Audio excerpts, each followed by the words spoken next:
২৪ ঘন্টার মধ্যে বঙ্গোপসাগরে লঘুচাপ সৃষ্টি হতে পারে বলে জানিয়েছে আবহাওয়া অধিদপ্তর। এছাড়া সারা দেশে হালকা থেকে মাঝারি ধরনের বৃষ্টি অথবা বজ্রসহ বৃষ্টি হতে পারে। এর মধ্যে কোথাও কোথাও ভারী বর্ষণও হতে পারে। শুক্রবার বেলা ১১টার দিকে আবহাওয়া অধিদপ্তরের আবহাওয়াবিদ ডক্টর মোহাম্মদ বজলুর রশিদের সই করা সংবাদ বিজ্ঞপ্তিতে এসব তথ্য জানা যায়।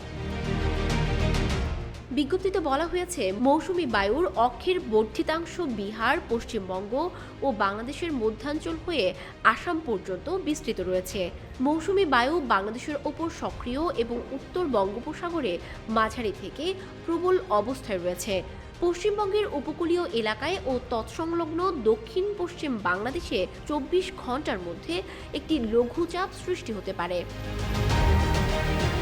শুক্রবার সকাল ৯টা থেকে পরবর্তী ৭২ ঘন্টার পূর্বাভাসে বলা হয়েছে, প্রথম ২৪ ঘন্টায় রংপুর, রাজশাহী, ঢাকা, ময়মনসিংহ, খুলনা, বরিশাল, চট্টগ্রাম ও সিলেট বিভাগের অধিকাংশ জায়গায় অস্থায়ীভাবে দমকা হাওয়া সহ হালকা থেকে মাঝারি ধরনের বৃষ্টি বা বজ্রবৃষ্টি হতে পারে। দেশের কোথাও কোথাও ভারী থেকে অতি ভারী বর্ষণের আশঙ্কা রয়েছে। এ সময় দিন ও রাতের তাপমাত্রা সামান্য কমতে পারে।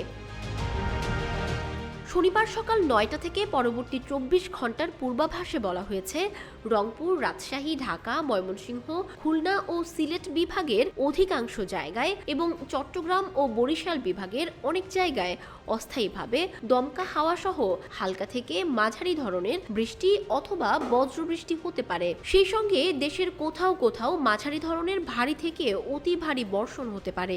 এ সময়ে সারা দেশে দিন ও রাতের তাপমাত্রা প্রায় অপরিবর্তিত থাকতে পারে।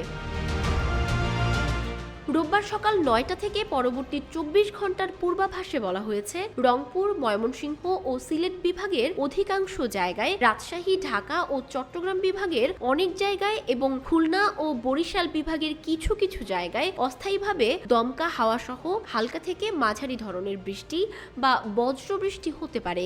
সেই সঙ্গে দেশের কোথাও কোথাও মাঝারি ধরনের ভারী থেকে ভারী বর্ষণ হতে পারে।